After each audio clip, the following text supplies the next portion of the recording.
Now what we gonna do right here is settle the score. Look around you. We got a whole room full of monsters. First I hit them with lefts, then I hit them with rights.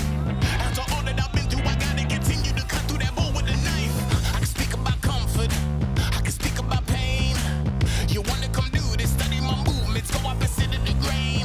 I'd rather put hands in the dirt as I put in the work and watch suckers complain. Cause on it regardless, who go the hardest, people need answers. You ready to dance? This one for the champs. What's going on? My name's Enzo. I'm Nico. We've been wanting to start a YouTube channel for a while, okay? Based on pretty much fitness. A little bit about myself. I've been playing soccer my whole life, played throughout high school, even played a year in Italy. Played a little bit of college ball, and while we were doing that, decided to study exercise science. Go ahead. Anything you'd like to say? Yeah, pretty much all the same stuff. You know, we're like the epitome of twins. We did everything together. Played soccer through college as well. I was a goalkeeper. We continued to coach soccer for quite a few years, and then we started working at various gyms. We've noticed, you know, a lot of stuff that we don't agree with, and a lot of cool stuff along the way. After that, I joined the Army, National Guard.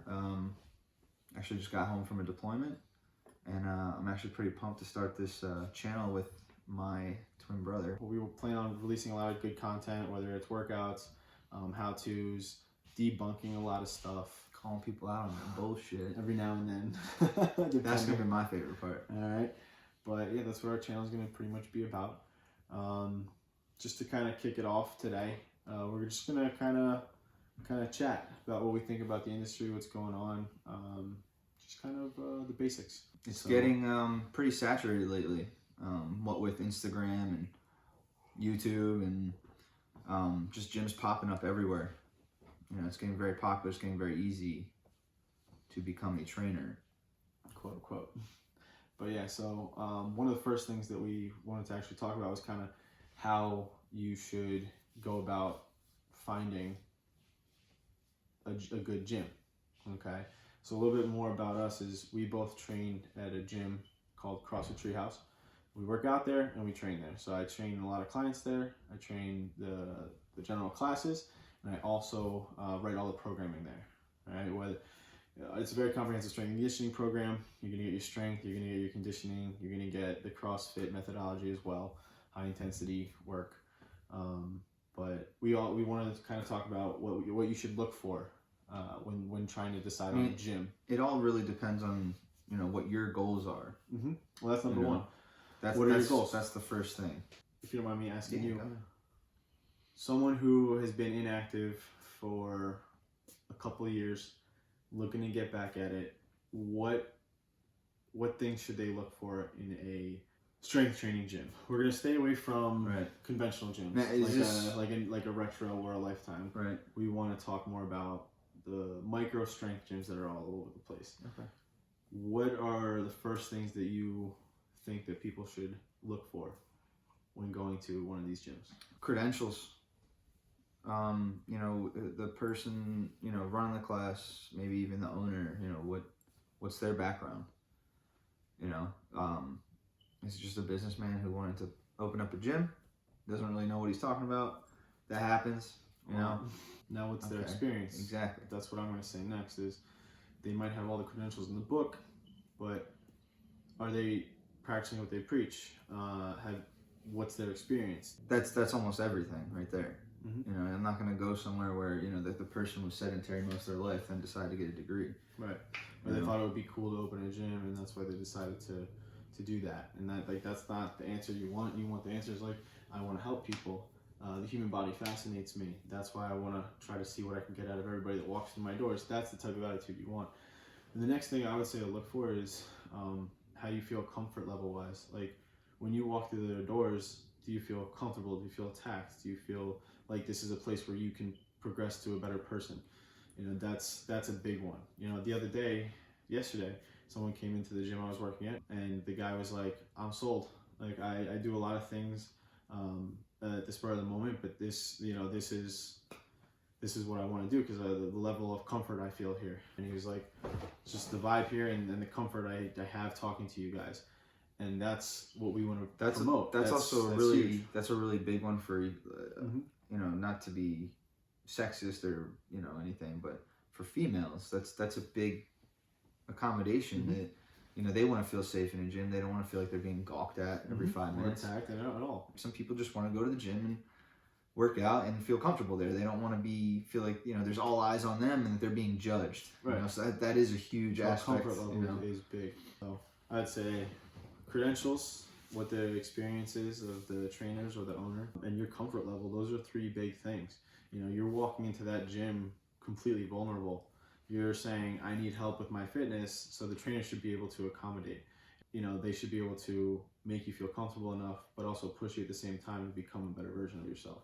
So those are 3 big things. I think those are 3 very key points. And obviously your goals. If your goals match up with that gym, that's great. If they don't, after a couple weeks or even months, you might have to change up, and that's fine. Why don't we give some examples of goals? All right.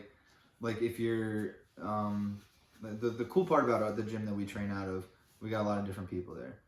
Our general programming can accommodate to a broad it accommodates to a broad spectrum of people with different goals. But anyway, so some examples of goals might be, if you're an athlete, you want to get faster, you want to get stronger, not all the training you're going to do if you play in a ball sport, soccer, football, baseball, volleyball, whatever it is, you're not going to just get better by being on the field. You need some gym time, you need some weight time, you need some once you get to time. The elite level anyway. Okay, so if you're walking into a gym, you've been sedentary for about, let's say, 3 to 5 years, and your goal is to become athletic again. Okay, a good fit would be across a gym or a functional strength and conditioning gym. You're gonna obviously get every aspect of fitness that you need. You're gonna get your strength, your endurance, cardiovascular endurance, and you're gonna be performing movements that are gonna translate to your everyday life. Okay, you're not gonna sit on a leg curl or leg extension machine. You're gonna be performing squats, box squats, lunges, things that translate to your everyday life. The other thing that you should also look for in a gym when looking for this goal is how well can the trainers or the coaches modify movement for you.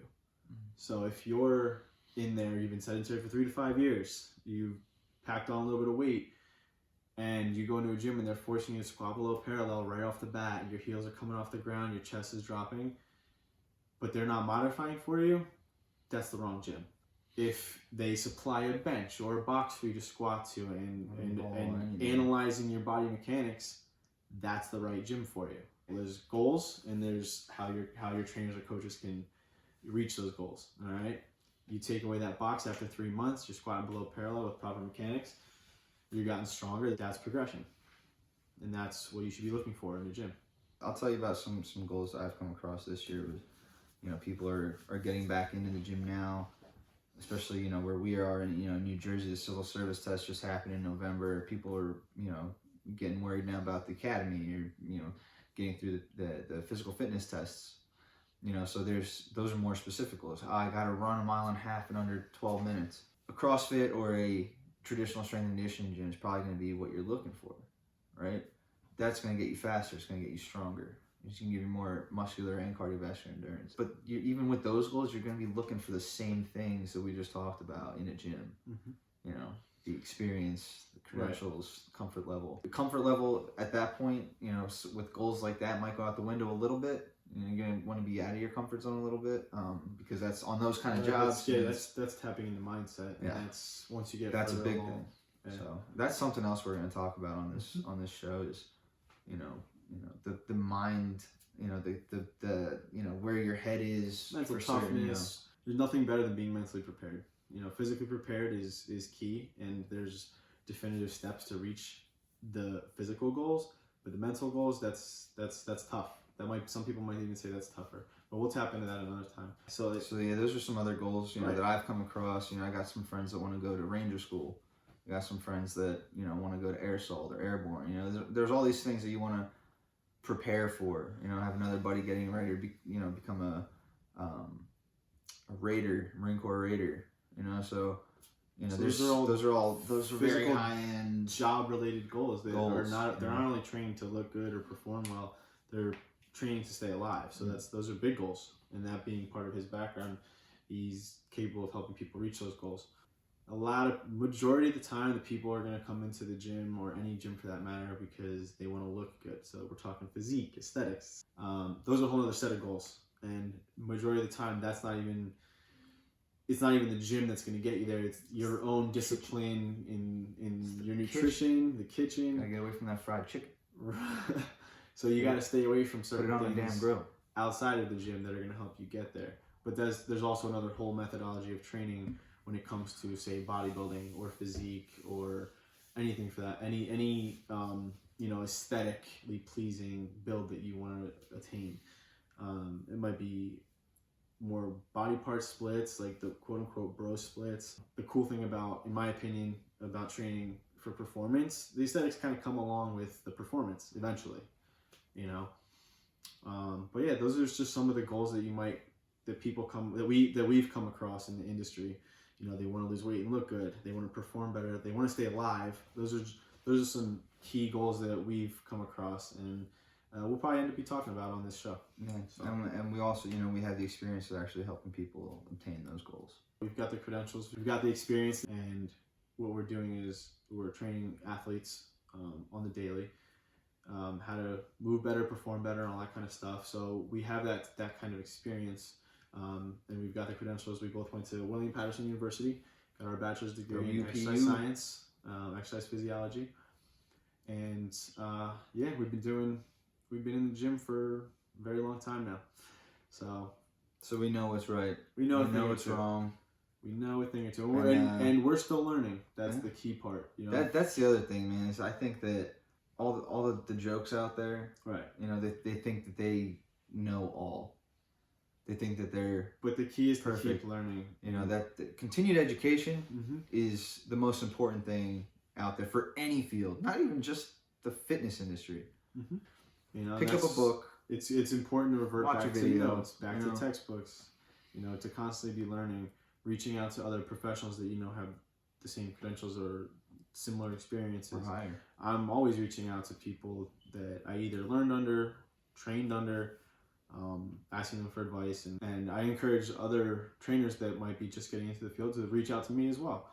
There's just a couple trainers at the gym that I work at CrossFit Treehouse, and they're constantly asking me questions, and I don't want to see them fail, so I'm going to tell them how it is in the industry, but also help guide them towards success, because that's what I like to see. I like to see people. It's also going to help take steps in the direction of fixing the industry. That's my because goal. It's so far tough, gone right now that I can't even go on Instagram anymore, man. Yeah. It's hard, and we're going to dive more into that, but yeah, this is what our channel is pretty much going to be about: fitness, training. Talk about some fun stuff on here too. You might even see some training videos of us lifting, but we'll get to that. All right. Amen. So until next time, peace out.